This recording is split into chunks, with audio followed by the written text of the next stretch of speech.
Right, welcome. This is a new topic, psychopathology, which is all about mental illness, which is really interesting. And the first thing we're going to talk about is abnormality. So basically, this is going to be all about how we actually define mental illness. How do you define someone who's abnormal? Normal is a really subjective definition, and that's a really big question. Like, how do we decide that someone is mentally ill and they need treatment? That can be a really subjective thing, and ideally we would know, almost like you go to the doctor and they say you've got conjunctivitis. It should be kind of a standard across all cultures, potentially, that you can go to a doctor with certain symptoms and they can say you've got depression and this is the treatment. So ideally it would be the same, but that's a real issue, is how do we actually define what's abnormal, what's outside the norm? How do we know that someone is mentally ill, and how do we define that?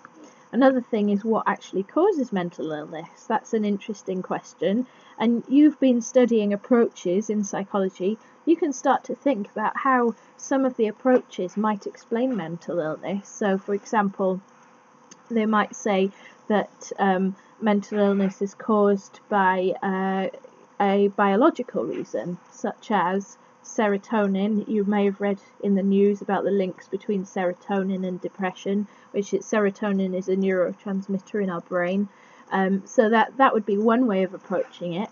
But a different way of approaching it would be a cognitive way, which would say it's more to do with the way our thought processes have developed, and that they're not very healthy. So we're going to look a little bit more about all of these, but you might like to start, as you study your approaches, thinking a little bit more about how they might apply to mental illness. Another question that we'll look at is, are labels actually helpful? This is an issue, and it's because some people might present to a doctor or a psychiatrist with a number of different symptoms, and it's useful for the psychiatrist to be able to identify, oh, these symptoms belong to depression and these are the treatments I could possibly give them. Now, you might say actually that there's a bit of an issue in that a lot of people, if they're given a label, then other people will judge them. That's a big issue in our society today. Like future employers will see on their record maybe that they've had depression, and that may be less likely to offer them a job. Equally, if someone has presented with a number of different symptoms that maybe belong more to different disorders, actually it could potentially not be very helpful to say you have got this mental illness. Do we actually need to label people? Can't we just treat their individual symptoms? So that's another interesting question that we'll be thinking about. And the last thing is kind of, what's the best way to treat mental illness? And that probably depends on what you think causes it. If you think it's to do with a biological cause, then you could potentially give them drugs, and that's the normal thing. The most common thing to do at the moment in today's society is, if you've got depression, you get prescribed antidepressants. But we've got some fantastic psychological treatments out there that don't involve taking drugs, cognitive behavioural therapy and all sorts of things. So that's one thing to be thinking about as well. So moving on to abnormality then, we're going to look at 4 definitions for abnormality, and this links to your textbook page 134 onwards. We're going to be looking in this video at the first 2 definitions, and then in the next video we'll move on and look at the last 2. So the first definition is statistical deviation. So for example, if you look at this is a bell curve for IQ. We're using IQ here because it's something that's really easily measurable. So if we look at this particular bell curve, you can see that most people would fall somewhere around 100 for their IQ score. And then you've got your bell curve here. Some people fall right at the top, some at the bottom. Now, if we had people who fell right down here, had an IQ of 55 or below, we would say they deviate from the statistical average. and you know about this from standard deviation. But these people we would then class as having an intellectual disability disorder, I believe is the name for it now, although it used to be called mental retardation. Obviously we don't use that term now, but that's what we call intellectual disability disorder. We say they actually have a mental illness, and it shows that they need some support with that in order to function. If we think about evaluating this particular way of measuring abnormality, the good thing about it is that it's got real life applications, so it means we can diagnose things like this.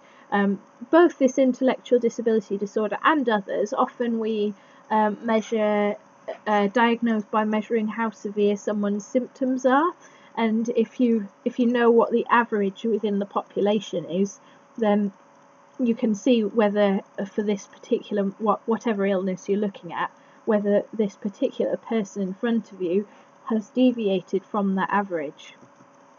The weaknesses, on the other hand, is actually, if you think about this particular example, it's quite a good example, because these people up here, Albert Einstein would fall into this bracket, also deviate from the statistical average. But we wouldn't like to say that they had a mental illness. You wouldn't like to go up to Albert Einstein and say, hey, you're mentally ill because you deviate from the average. So that's where this definition does fall down a bit.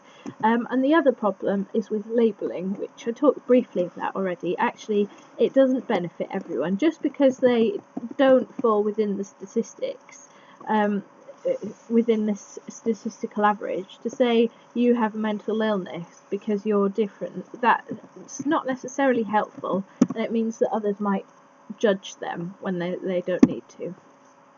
Okay, second definition of abnormality is called deviation from social norms, and this is all about when people behave in a way that's different from what we expect. As a group of people, we have an expectation of what's normal in terms of behaviour. And when people deviate from this, when they don't fit in with it, that's what we would call abnormal. And normality is actually different in every culture. It's not a universal definition. So that's why we call, say, social norms for each social group.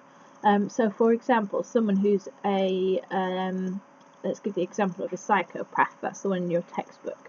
Someone who is impulsive and has maybe anger management problems, we would say that they deviate from social norms, because the norm is to be able to, in our culture anyway, is to be able to manage your anger and not to have violent impulses or whatever. So that's one example where actually that's quite similar across cultures. But the problem, which we'll talk about in evaluation with this, is that actually this is not a universal definition, because it changes with each culture. Like in some cultures, hearing voices is normal, whereas we would actually say that it's definitely not normal, and that we would maybe say actually you have a symptom of schizophrenia.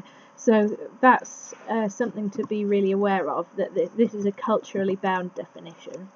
So strengths, it's more useful than statistical deviation because of this issue of desirability. By that, what we mean is the fact of those people who deviate from the statistical average but are in a good way, like Albert Einstein. So this, in particular, is more useful in that sense, because you don't have that issue with the positive side of it. In terms of weaknesses, in practice, just deviating from social norms is never the only reason to diagnose someone with a mental illness. You would always generally have something else with it, like failure to function adequately or something else. Just because someone's not fitting in with expected norms is not a reason to diagnose them with a mental illness. And then this second point, this cultural relativism, we've already touched on. The fact that it's different in different cultures, this can really create a problem. If you've got someone from another culture come to live in England, for example, we use the voices example again, if they can hear voices, but that's normal for their culture. Does that mean that here they're going to be pushed to see a psychiatrist and labelled as someone who is mentally ill, when actually in their culture that's extremely just a normal thing? So that's a potential problem. And then the last thing is human rights abuses.